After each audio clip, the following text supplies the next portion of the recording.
All right, everyone, welcome back to Inherent Success Podcast, where this is your guide through your self discovery and healing journey, where it's all about transformational stories. And I have different guests from all types of areas. So, building a business, right? Coaching, life transformation, all of the above. And today I have a good friend of mine, Chantel Deniese, on today's episode. Welcome to the show.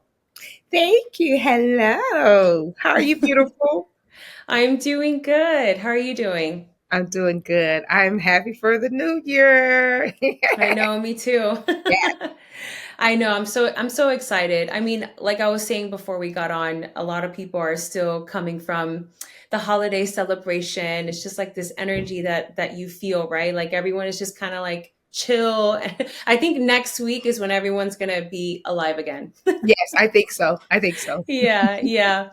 Well, I definitely want to share with you guys, and this is part of things not being perfect. It's funny. I just want to share it because it's just so funny. But we actually I know what we you're talking about. we actually recorded an episode like 2 weeks ago, I think it was, and it was so awesome. We were so in the conversation, but of course, life sometimes is unreasonable. So it turned out that it couldn't get the full recording. There was no signal, but no problem. I just want to say how grateful I am for you and how you're just so nice enough and humble enough to get back on the podcast and do another episode with me. Because trust me, guys, she is fire. Well, honey, I want to make sure we get it right. Okay, so I'm always open to re-recording. Yeah, yeah.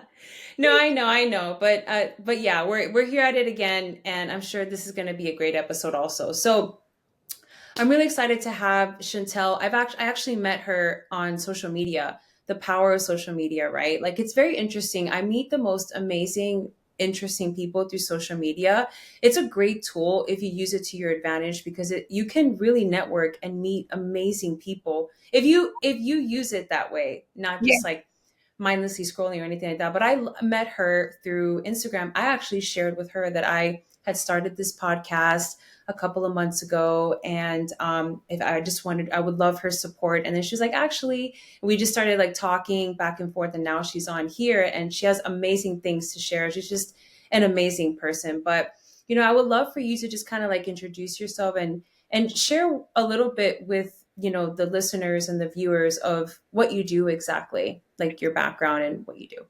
Cool. Well, thank you so much for having me, Emma. I appreciate it. I appreciate it. I appreciate it. So y'all, hello everybody again. I am Chantel Deniese, Emma said, and I am a entrepreneur, which means I do a lot of things. Life coach, certified life coach, and now author, which I can't wait to share about my journey with that.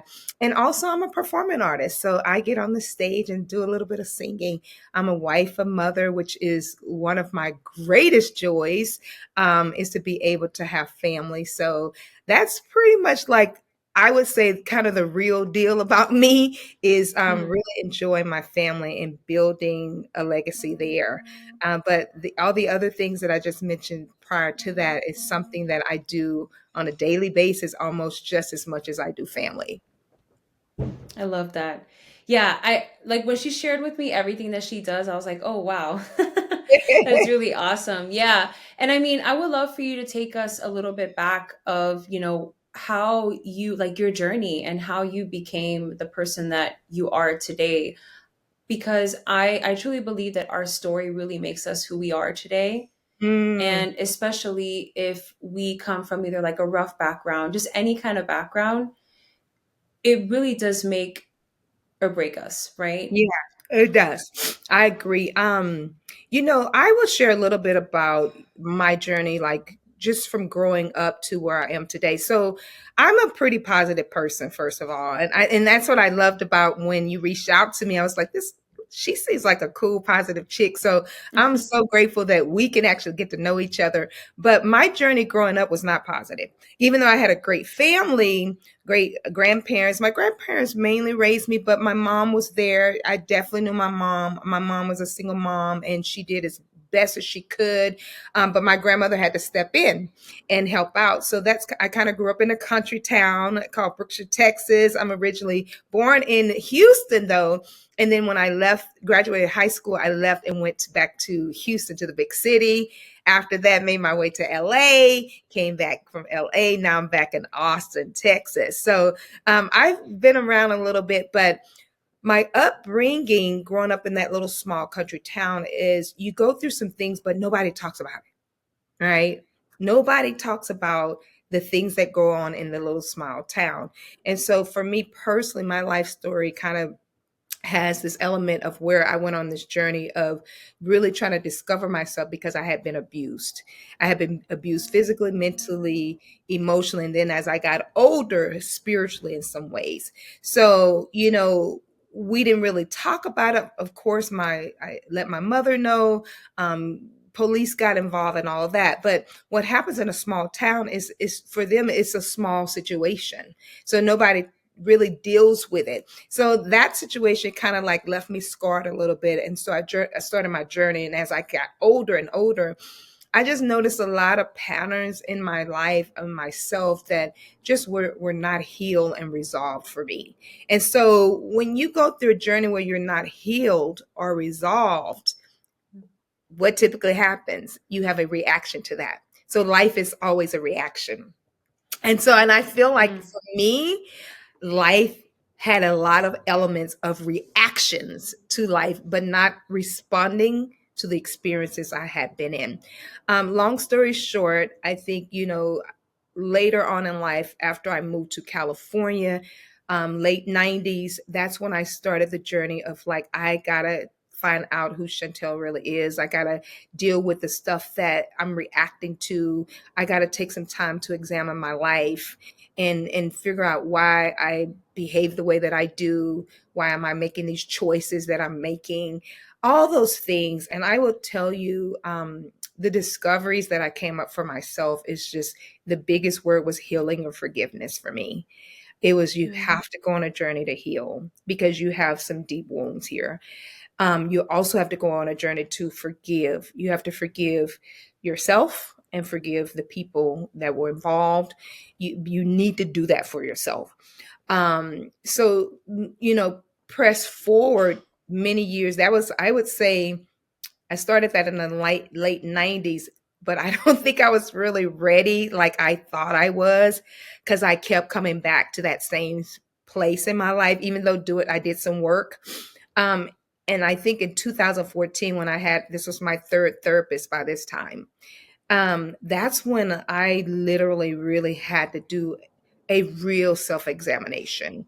I think one of the beautiful things that my therapist did with me that I absolutely loved, and I didn't think she was going to be able to help me. She was much older, and I'm like, we don't even relate. How can she doesn't know anything?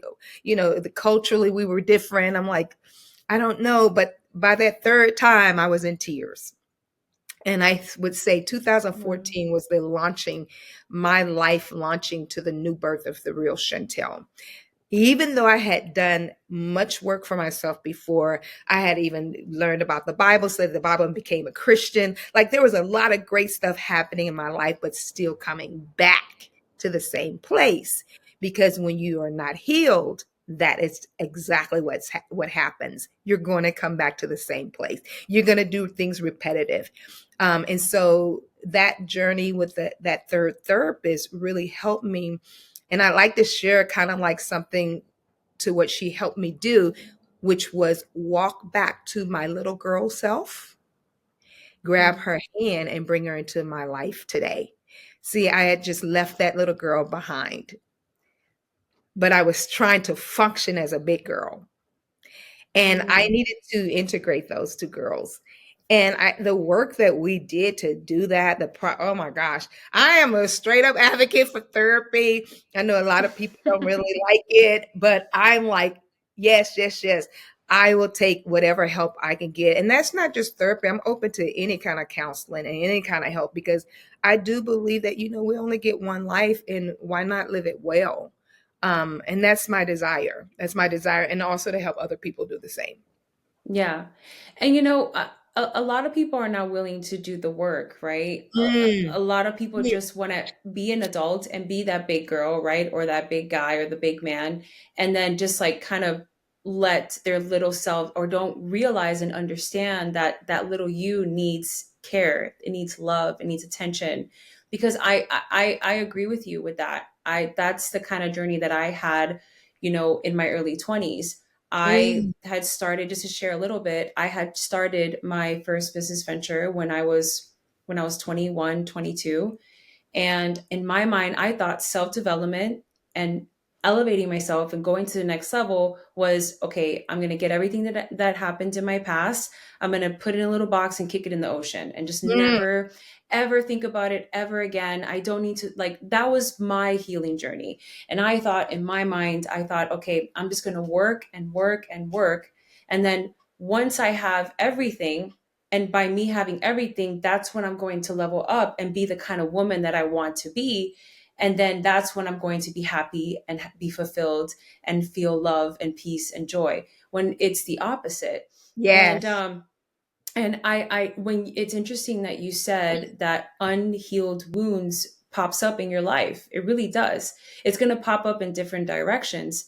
So, in different areas, excuse me. So as I was, getting older, going into my mid 20s, and building this business and doing all the things, and even relationships, I was single for 9 years. And a huge reason why is because of I wasn't healed. Mm. I settled for less. I was very codependent. And however I saw myself and my self-worth, that was a kind of men that I was attracting. Um, it's a long story, but I can totally relate, girl. yeah, yeah, yeah. So, but I didn't realize that I had to start doing the work. And you said that you started doing that in the early 90s or in the 90s. Um, how was the self-development world, or just like the healing journey, all of that, how was that back then? Because I know maybe it wasn't as popular as it is today. Yeah, that's a very interesting question because to be honest, I don't feel it was a lot of that going on. I think Mm-hmm. very much like how I grew up, because by this time I'm in California, a totally different, a big city, right?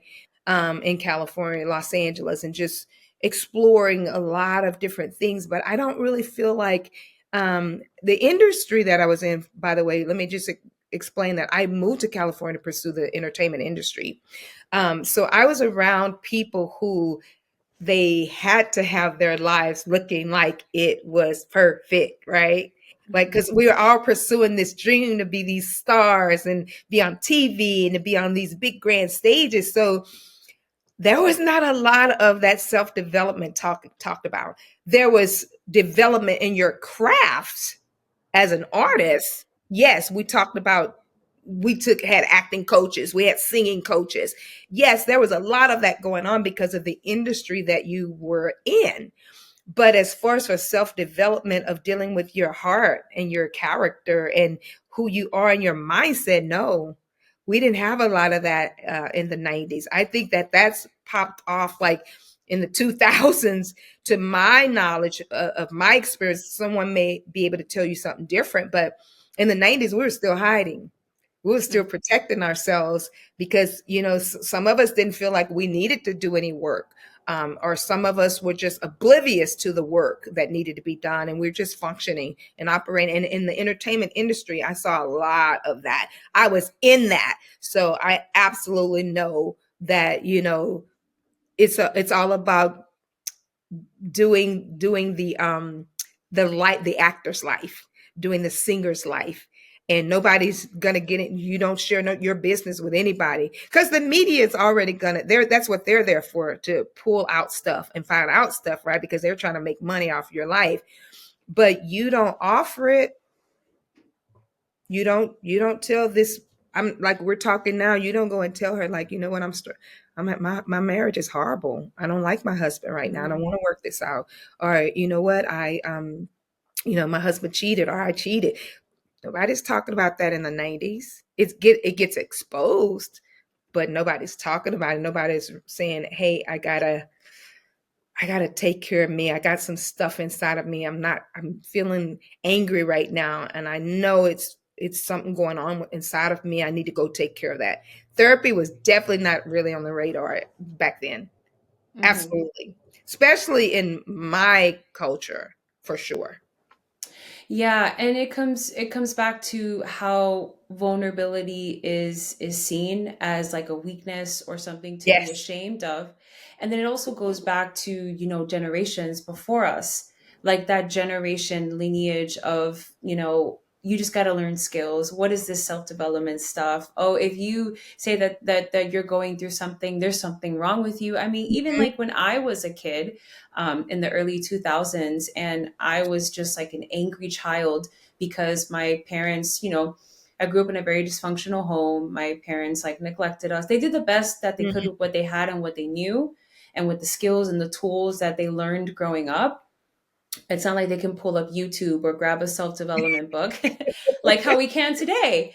I would- yeah. Yeah, but I was such a very angry girl, a very angry Mhm, person when I got into like my teens, my adolescence, because I just wanted to be loved. I just wanted to be heard. I wanted to be seen, and I wasn't getting that at home. It got, there were times when I was a kid and we were basically homeless. So just like really like this tough childhood that I had, but it was normal for me. But then as I got older and I became more self-aware, I'm like, what? I'm tired of this shit. Like, I'm just like, I don't know. I just went on this rampage and my mom sent me to a psychiatrist. She's like, there's something wrong with her. Instead of just mhm. talking about my feelings, that was, I'm Latina, I'm Hispanic, talking about our feelings, it was just out the window. If we talked about our feelings, if we cried, we shared something that was going on with us, we had problems. So I didn't have a safe space to share those things. And I think what's going on right now in this generation today, and it's so beautiful that there's like this mass like awakening moment in society of like, wow, we actually have the ability to heal, we have the ability to make a change and cause and create transformation. We have the power to break the lineages of our family and people, generations and people before us. And it's becoming bigger and more bigger and more bigger, and that's one of the reasons why I started this podcast, because I just love helping people. Like I've been through a lot and I know that with my story and with your story, it can make an impact. Someone can be watching this right now and say, damn, you know what? I'm going through that. If they made it through and they're causing and creating transformation, they're doing big things in their lives, they're brand new women being their most authentic selves, I can do it too. Yeah. And I feel like, Emma, that's the goal. Like, well, not so much as the goal as the vision. The vision is you want to see people in this world do great, to succeed, to blossom, right? You don't want to see people hurting. Nobody Mm-hmm. wants to see people hurting. So you have the people like yourself and myself who are really trying to go, let's be who we are, let's show up for ourselves and help as many people as possible show up. That's one of the reasons why I wrote my book too, is that I had been through some things and I had discovered like, oh, I did this in this particular situation. Let me share it with this person. Maybe it'll Mm-hmm. help the next woman, you know? So I love that you share that. And you're right, it's a really huge, it's like fire. So it's a wildfire right now, and it's spreading, it's everywhere, where people are starting to see, you know what, we can work on ourselves. We can heal. We can overcome. We don't have to sit here where it feels yucky. And I will say feeling yucky sometimes is okay. It's what you do with that yuck, right? Mm-hmm. It's what you do with that yuck. I think sometimes to feel a certain way, that's natural. Like God wired us with emotions. We're supposed to have feelings. We're supposed to have that. It's what you do with it. I think that's the bigger issue. What am I going to do with this feeling that I have? I feel yucky, but what am I going to do with it? Is it the yucky feeling that I need to be healed? Is it the yucky feeling that I'm angry? Is it that I feel bad about myself? Well, why do I feel bad about myself? Right?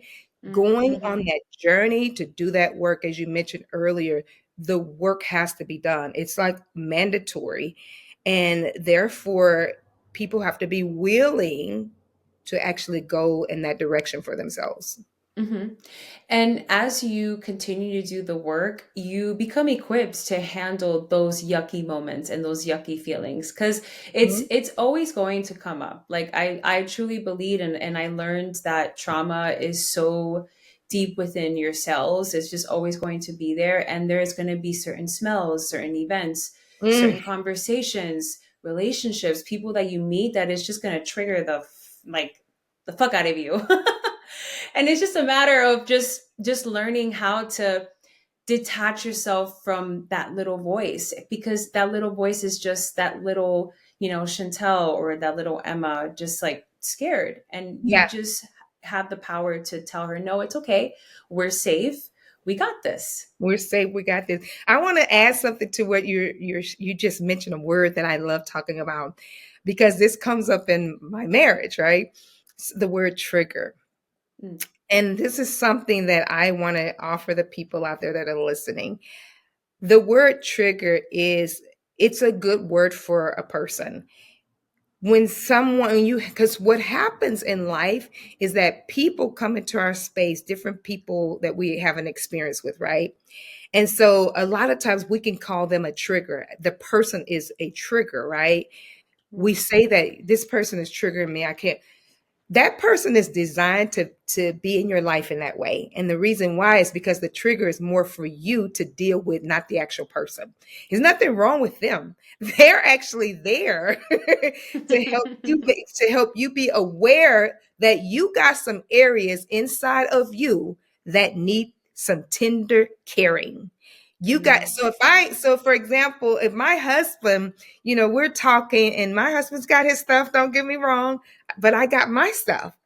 But if I'm worried about what he brought to the table, like say maybe he yelled or something, I have a chance at that point to respond or react, right? He is the person that I am having the experience with, but the trigger is for me to handle my business. mm, He got to do his own work. And I can always step up to him and say, babe, please don't yell at me. I do not like your tone and I do not receive that. There is a way you can handle that versus, well, you da da da da da da. That's what yeah. typically ends up happening in relationships. Everybody's going like this. But until one person says, you know what, you're not going to talk to me like that. And if that's what you choose to do for you, is that how you want to behave?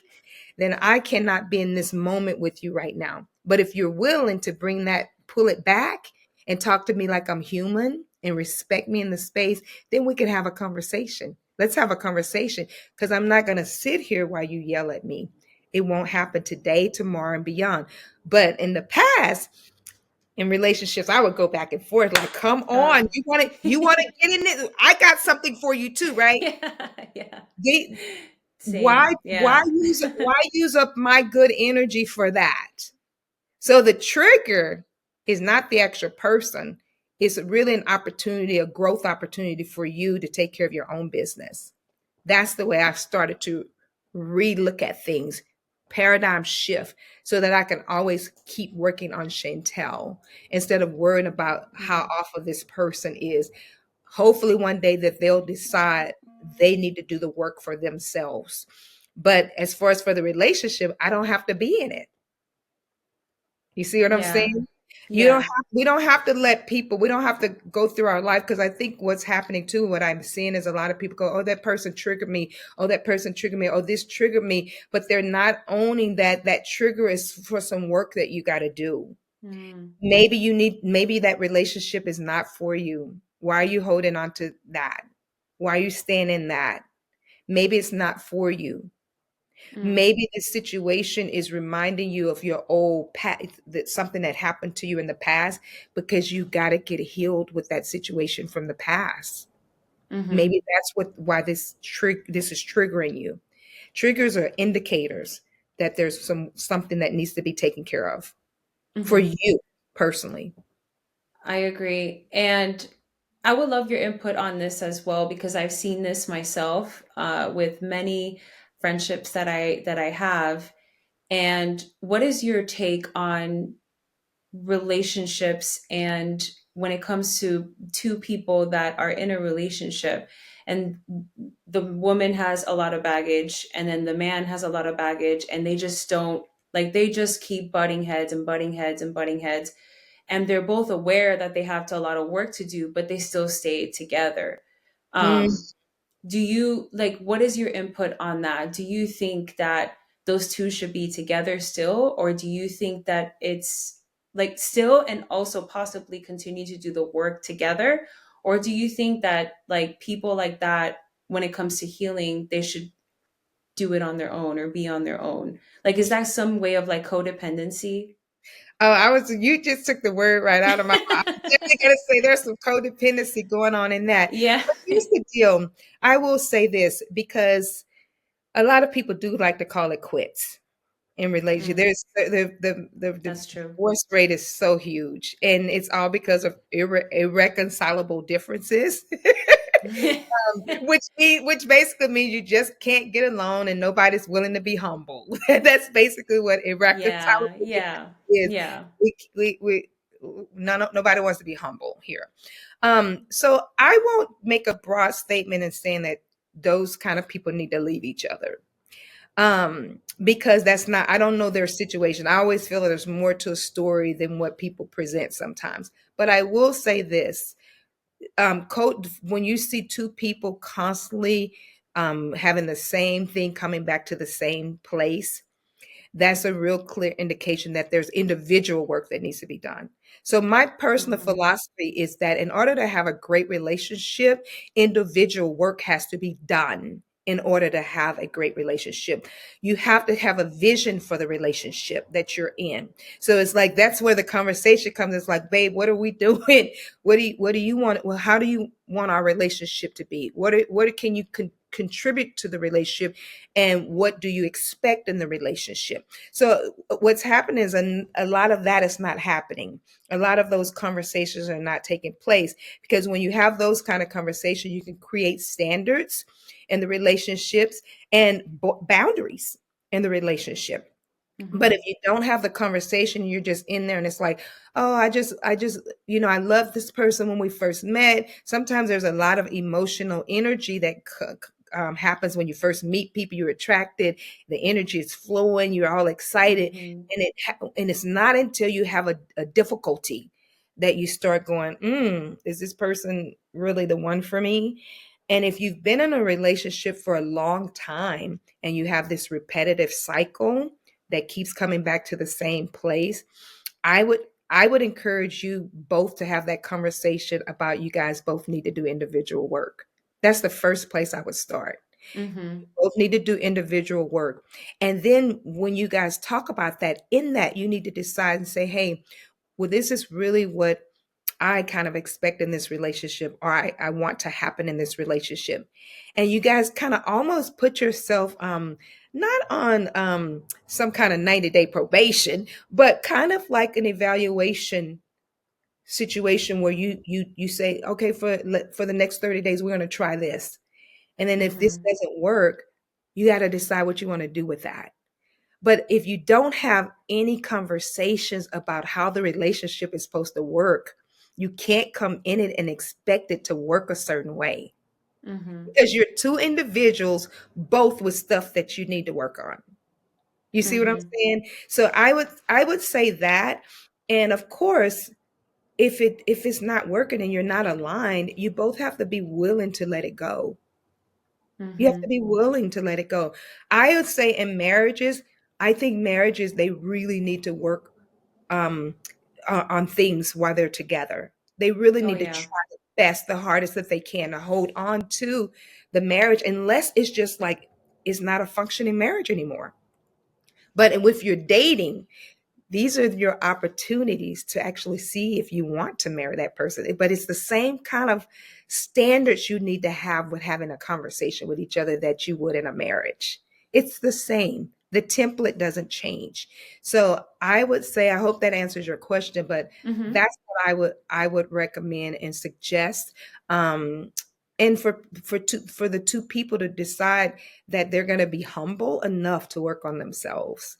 You got it. Nobody in a relationship, it takes two to tangle. It Yeah. takes. Yeah. I agree. And I think also it's taking ownership throughout the process of transformation, throughout the process of healing and working on yourself and, as an individual. I'll share like a quick story. When I first started dating my boyfriend, before that, I was single for 9 years.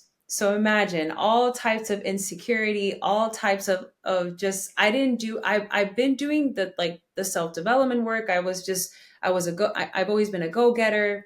Like I've always been like nose to the grindstone. Like I've always been like this person that, okay, if I want something, I'm going to get it. Mm-hmm. But the healing didn't really start yet. So then when I met him, I realized there were a lot of, I was triggered. Like I was triggered for every little thing that he would do. I couldn't believe that he was this loyal man because I've never had that. I Mm-hmm. couldn't. I even told him, what I love about our relationship is that from the beginning we've always been open with each other, and we've always had like this open communication. I've always shared it as, you doing this. This is the story that I have in my mind, and this is why I'm acting this way. But I took ownership of that. Not a lot of people are willing to take ownership, but I would take ownership of it.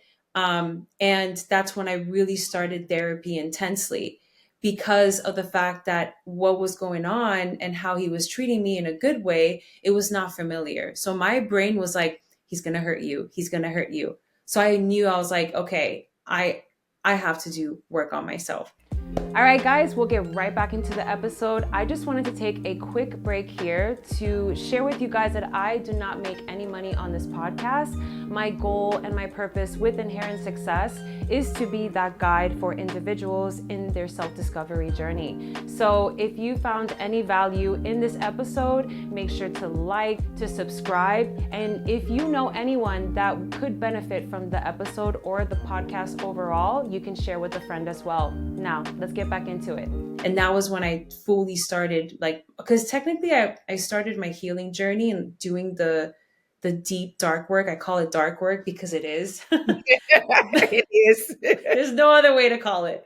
Um, Perfect description. But I I love that started description. I started doing the work essentially 4 years ago. Just like really taking care of that little Emma, and just holding her and like, okay, we're going to start this journey. It's going to be a roller coaster. I know you're afraid, but I got us. Mm. So it took a long time, but it did. He was so patient with me. That's something that I'm grateful for, because it did take a long time for me to. He even tells me, we talk about it all the time. He's like, you're a completely different person since I met you. Oh. But I was willing to do the work. And I think when you're in a relation, I truly believe that when you're in a relationship, it's not, oh, I'm going to meet that person and they complete me. It's Woo. no, I complete myself. I am a strong individual myself. As individuals, we're strong and we're powerful in our own way, but when we're together, we're a lot stronger. So that's how I see relationships. But Oh, I love that. Emma, you just like, girl, that's something that I am constantly sharing. I did an event with a friend of mine called Dating from the Soul. And oh, she I love was, that. she had me, this is her little thing out of California that she does. She helps single women, right? And that's one of the things we were talking about, that it's not the relationship completing you. You're like we're born valuable. We already have our Yeah. worth and who we are.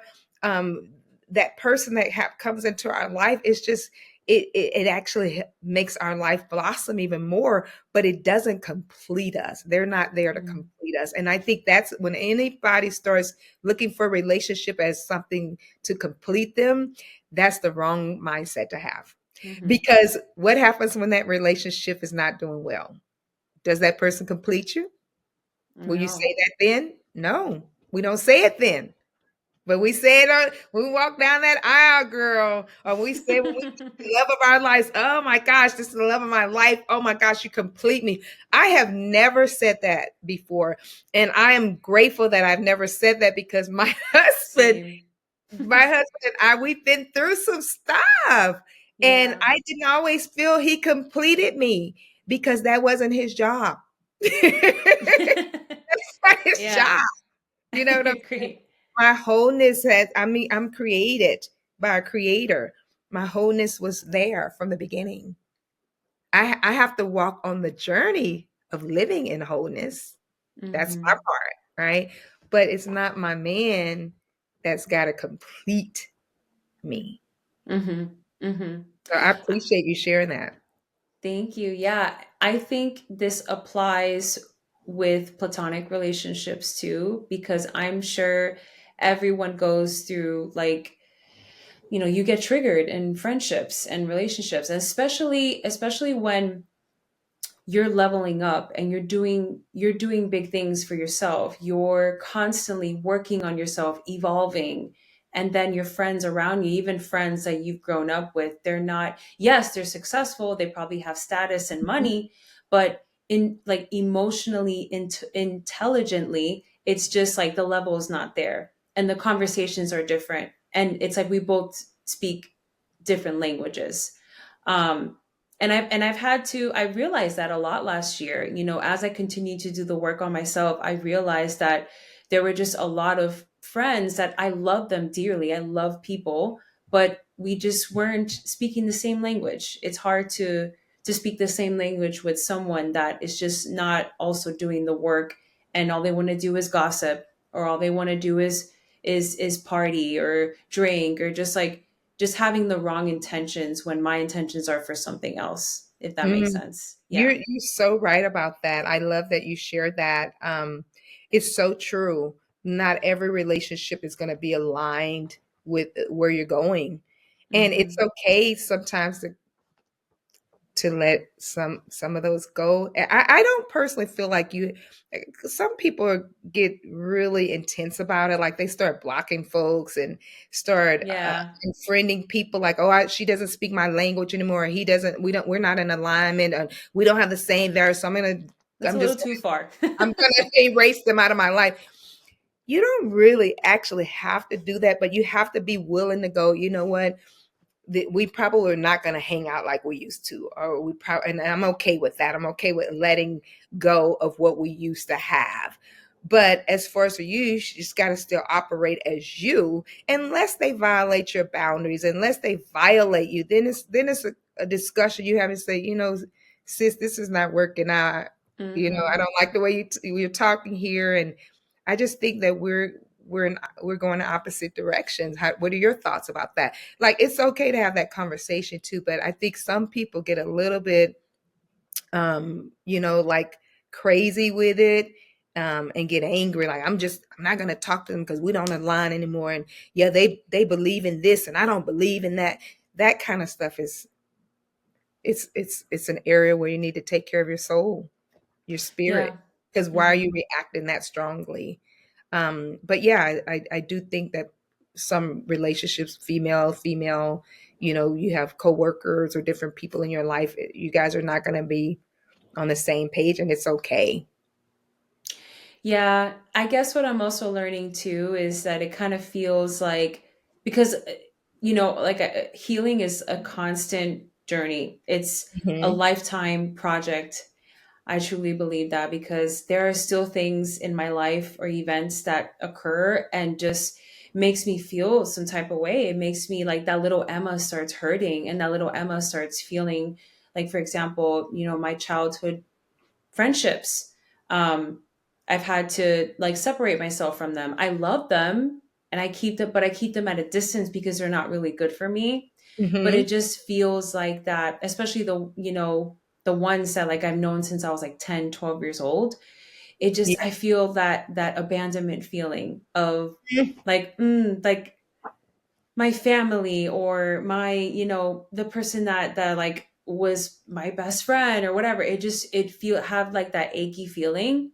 But now that I've been learning so much about myself, and now I have these tools to be able to detach myself from that and just know that that's not really my reality. It's just, you know, little Emma being afraid of feeling abandoned, or thinking that she's not worthy of love and beautiful friendships like how she had growing up. So it's just like something that I'm constantly working on a daily basis. Mhm. Thank you for sharing that, Emma. I appreciate that. Yeah. I love that about you, that you are open and you're sharing deeper stuff about you. I absolutely appreciate it. And I could totally relate to that. I had childhood friends as well that, many of them we don't talk anymore. My best friend in high school, like I have no idea where she is. Like we just stopped talking, no reason, nothing happened. It just, Oh. and then reciprocal relationships. I've definitely had a journey, challenges with that. And I'm actually in a new city because I've only been where I'm living for about a little over a year, and it's hard to build relationships here. It really, really is. There's a lot of great opportunity in the city with, your businesses and growing and that department. But as far as for real tight, like, hey, you my ace coon boom, not a lot of that here. Not a lot of that. So I could definitely relate to like, it's my issue has been reciprocal because I'm an all in girl. Like what you get, you're gonna get all of me. You're not gonna get 50% of me because I'm 100% girl. I'm the Um, same but way. but reciprocal. So my struggle is reciprocal relationships and feeling like, okay, what is going on that this person is not letting me in? I know I'm not a bad person, so I'll deal with that because I am not a bad person. So why does she have me here? And so what I've done with that for myself is that instead of questioning why she got me here, I just still continue to show up as me. And I'm not begging her for an invitation into her life, but it does hurt. It does hurt, Mhm. that Mhm. you are giving all of you and the person is not reciprocal. They actually got you here. So I have to deal with my feelings and grieve the loss of what I cannot have because the person is not available for me. That makes Mm. sense. So I go through Yeah. my own process of working on just grieve. You got to grieve it. You got to cry if you want to cry, cry, and pray, and deal with this part of your heart that's so tender that you feel like you don't have the community yet that you so desire. So that's something that I have discovered for myself being here. Like, oh my gosh, you feel alone with that. There's some there you feel alone with that. Um, That's what I'm going through right now. Oh my god. but In my city, I have a great community. They're all in Austin. I mean, you're in Austin too, yeah, but so when you come here, we gotta hang. yes, I know. I can't wait. Um, but yeah, I feel the same way. Sorry to cut you off, but I totally agree with you on that as far as like feeling that sad feeling of just lack of community Hmm. where you live because I'm the same way. I love to connect. I give everyone 100%. I don't give 50%. I'm so open. I love being my authentic self. And then like when people are closed off, I'm like, ouch, that kind of It hurts. hurts. Yeah. It Yeah. hurts. And I think what we're talking, how we're talking right now and being real about that, like, hey ladies, if you're listening, it hurts when you have people like this. Um, so Yeah. we all got to work on ourselves and it's okay. But I think what we're talking, how we're talking now and being honest, like, hey, this stuff hurts when you're trying to really build with someone. I think it creates an energy of realness, authenticity, and we're not the only ones. That's the thing. So when we're having this kind of conversation, Mhm. you and I are not the only ones that are experiencing what you're experiencing. I'm experiencing what I'm experiencing. It's literally like, okay, hey, you guys, we're all going through some challenges. Each of us have our own different situation. What do we do with it? What do we want to do with it? And Yeah. that's where I'm at in my life. It's like, okay, I'm just gonna keep giving myself, I'm gonna keep showing up at these events, I'm gonna keep being me. And hopefully the people that are aligned to be attached and connected, I won't say attached, that's not a good word, but connected with me, Mhm. they're gonna show up. I don't Mhm. have to do anything but be me. It's going to happen. I just got to stay hopeful and positive that the reciprocal relationships will come. And like my friend that I'm at her house right now, she's one of the ones who have been so inviting to me, but she's moving. I'm like, why Oh no. are you moving? Why? but she's been this first Oh, year, her and her husband getting to know them. And then there's one other couple that have really taken us around town. And then I have one lady from an event group that I attended. She actually comes to support me and shows up at some of my events. So I would say, those 5 people have definitely made me feel like welcomed here in this city. But one of the couples are leaving, so now I'm going to be down at. oh, And I, oh. I am starting to connect a little bit more with some new people. Now there's some new people that just started coming into my life, but it's very, very new. So I'm excited about it to see if it will be reciprocal. Yeah, of course. I saw a reel today. I forgot her name, but I follow her and she's amazing. But she was sharing in her video how a lot of people don't understand her, and that's okay. Not a lot of people are going to be reciprocal because Yeah. they might not understand you or they might not understand me. And not everyone's going to like you. Like that's something that I really have to learn because I'm like, not, I have to remind myself, not everyone's going to like me, not everyone's going to understand me, but there are people out there that will be my people, that are my people, that will like me, and those are going to be the real ones that stick Mhm. around. Yeah. Yeah, that's so powerful. Um, that you shared. Not everyone's gonna like you. I think that's Yeah. a whole nother conversation. I know. We'll be here for like another hour. Whole nother conversation. Yeah, I always say it's I rather be loved for who I am than loved for who I'm not. Exactly, and loved versus liked too. Mm-hmm. That's a whole nother thing. We Yeah, can I dive know. way into that. We can dive way into that. But yeah, I I know. I agree. Yeah. So what was I would love for you to share like what was that, how can I put this question? I had it in my mind and it's like, okay, because I really want to know. But how, okay, so what was that pivotal moment for you that made you realize, okay, like I really need to work on myself, and how it led to you knowing your purpose is to help people? Good question. Um, I think I discovered that I needed to get some help when it showed up in my relationship with my kids. Hmm. And I will share specifically how it showed up being protective so much that you are not a mama bear just protecting her cubs, but you are holding them and locking them in from experiencing life. Hmm. That when that happened for me, that was like something's going on. Like my own mother, my first kid, she's 20 now.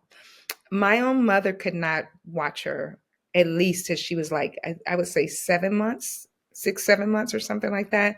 She could not hold her for the first 3 to 4 months because I just was like, I don't want anybody to drop her. I just had a lot of anxiety with protection, protect.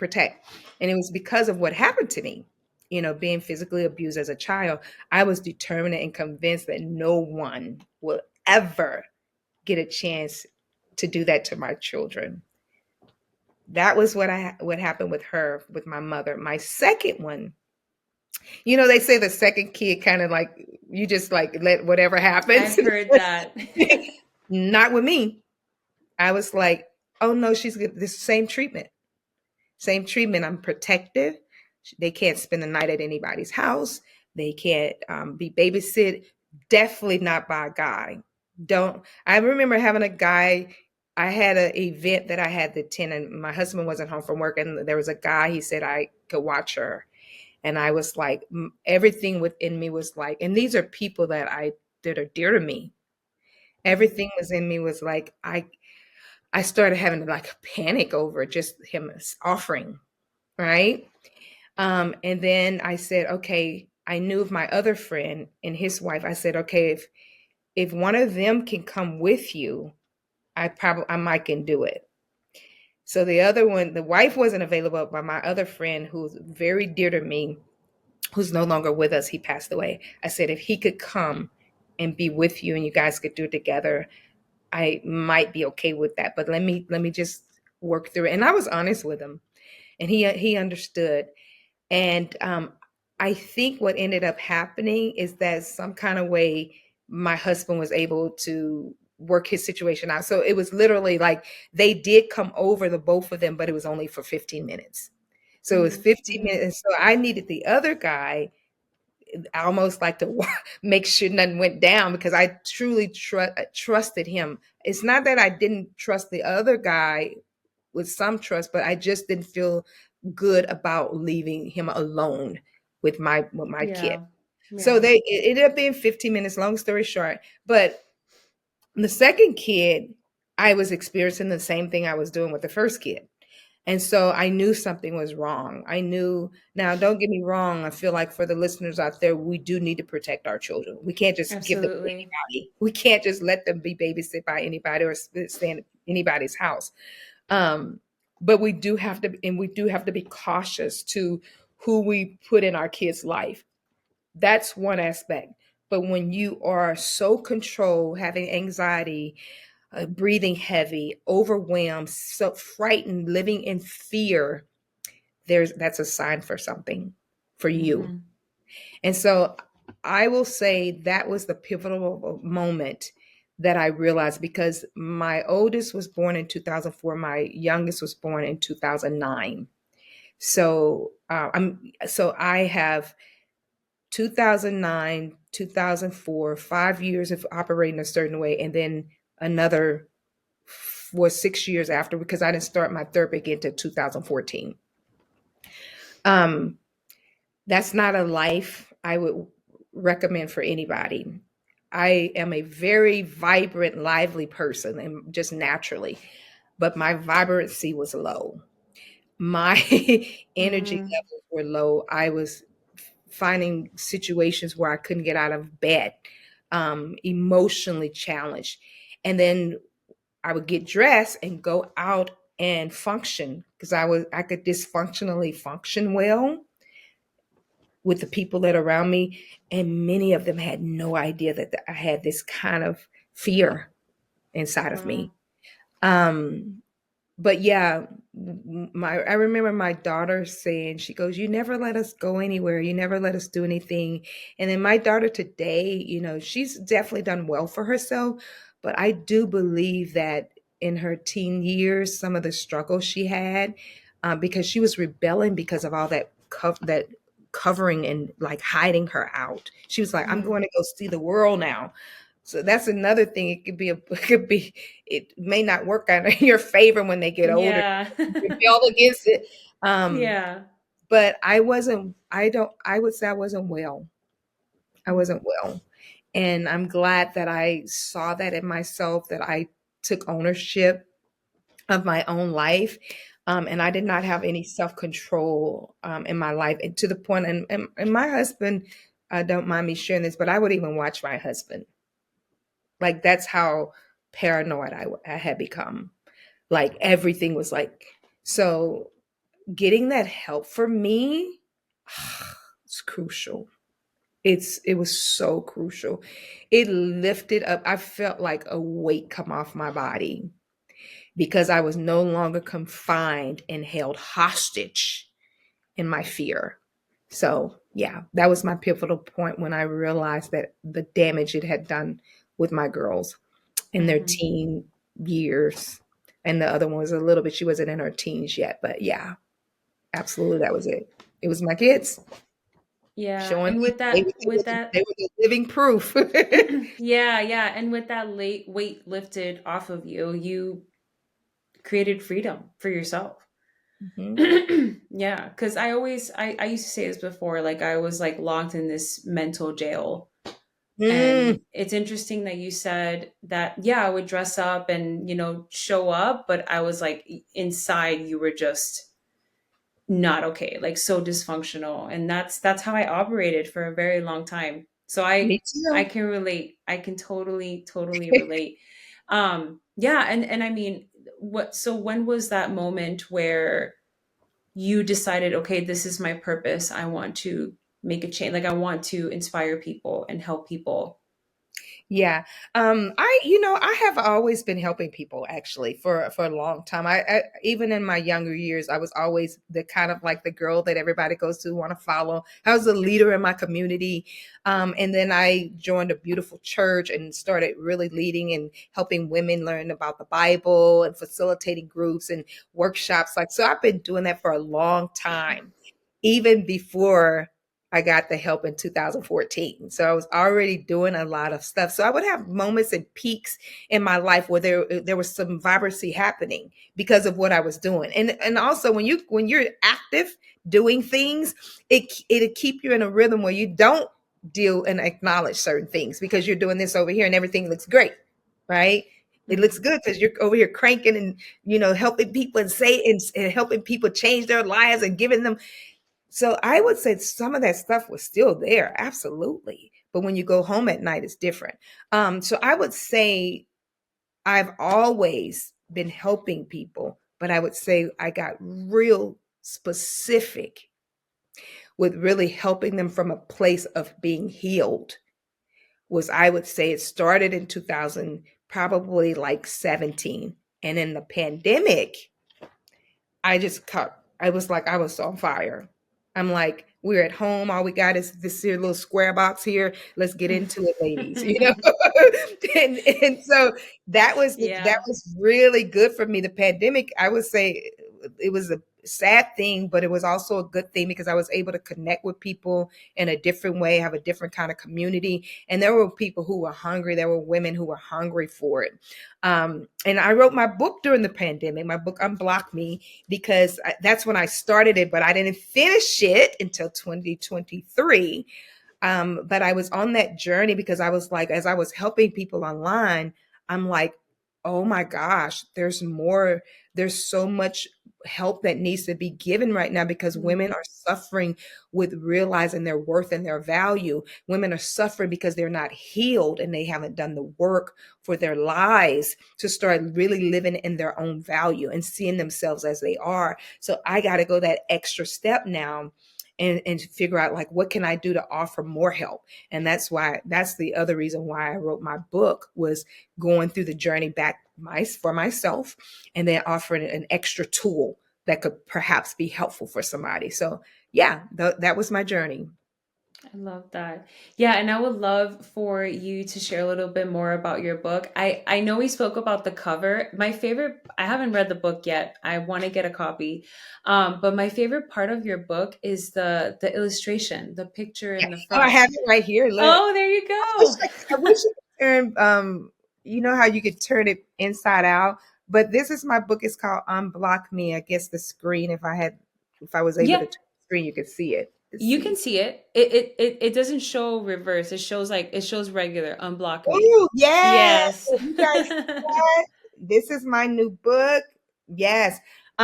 This book, I will say I have stuff in here that changed my life. Hmm. It's a self-help book. It's not a memoir, but you will get to know me pretty well in this book. But this book is really got these practical tips for you to reset and take control of your life, where you're not living this repetitive spin, a merry-go-round. You know, we don't have to live like that. And I would say the stuff that I put in here is a little small read. It ain't even a long read. So you don't Oh have to have wow. It's so you don't need yeah. you don't need a thick book to work on you. You need something simple and concise, some simple The tools. That's fundamentals.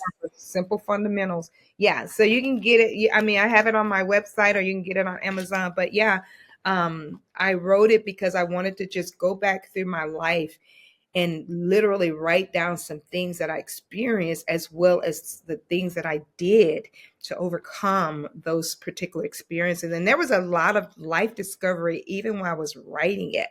Mm, So that was another part of it that I was like, oh, I didn't expect this. This is really, really good. Like one of the things that came out that I had not connected myself to is that I struggled with depression. It mm. came out when I was writing the book. that I discovered that about myself. And when you have a baby, sometimes we have postpartum and we have different things that we experience. But no, this was like it was more than just that after the kids. This was a different kind of feeling. This was a different kind of experience. But I share about that in the book because I discovered that when I was writing. I Wow. owned it and took responsibility for my life and go, yeah, I feel this thing. And this is what it makes me want to do when I feel this. So, yeah. Wow. That's so beautiful. Thank you for sharing that because I mean, I've noticed when I'm writing things in my journal, a lot of things come up for me too. It's so powerful when you're writing things, not just like your gratitude or anything like that, but like when you're really it's just like you versus you Hmm. and you're Yes. just with your thoughts and you're writing Yes. everything down, you just start realizing, "Oh wow, like this is what happened. Oh wow." Like there were a lot of things throughout this process of healing and going through my transformation process that I realized that I was just so comfortable with as a little girl that I look at it now, I'm like, oh my God, that was abuse, or oh my God, that was like neglect. Oh my God, like, and I thought it was normal. It was so normal because it was just those events and the way that I was growing up. It started from like when I was born. So Mm. just really looking back at everything, I never used to say, "Oh, I was," there were times where we were homeless growing up because I thought it was normal. Like us moving around a lot and us not having anywhere to live and living in other people's houses. And, my mom would meet these people that we would go to school with. And then she would ask them, "Hey, I just lost my house. Can me and my kids stay in your house?" Wow. Um, and it was a lot of those moments, but I thought that it was normal. But as I'm journaling more and as I'm connecting with myself and I'm going just diving in deep, like head deep, girl, like into this healing stuff. I love it. I love it. You my kind of girl. I like Throw me in the fire. it, baby. Let's go. I'm ready. But yeah, no, it's like it's very interesting as you're like connecting with yourself and you're writing everything, how like more things come up for you. I love Hmm. that. I love it too. You mentioned a word normal. I think that a lot of situations in my life I've had to get unnormal. Like Yeah. we're not gonna normalize this. It needs to be unnormal because we're not normalizing it. It's not what we want to receive for ourselves. So I appreciate you sharing how you thought it was normal and then you discovered that it's not. Hmm. It's a great discovery. It's the same. Had some same similar experiences where I'm like, oh, this is just the way everybody deals with this. No, Yeah. Like, oh, you this is know, my life. this is it's what it is. Settling Hmm.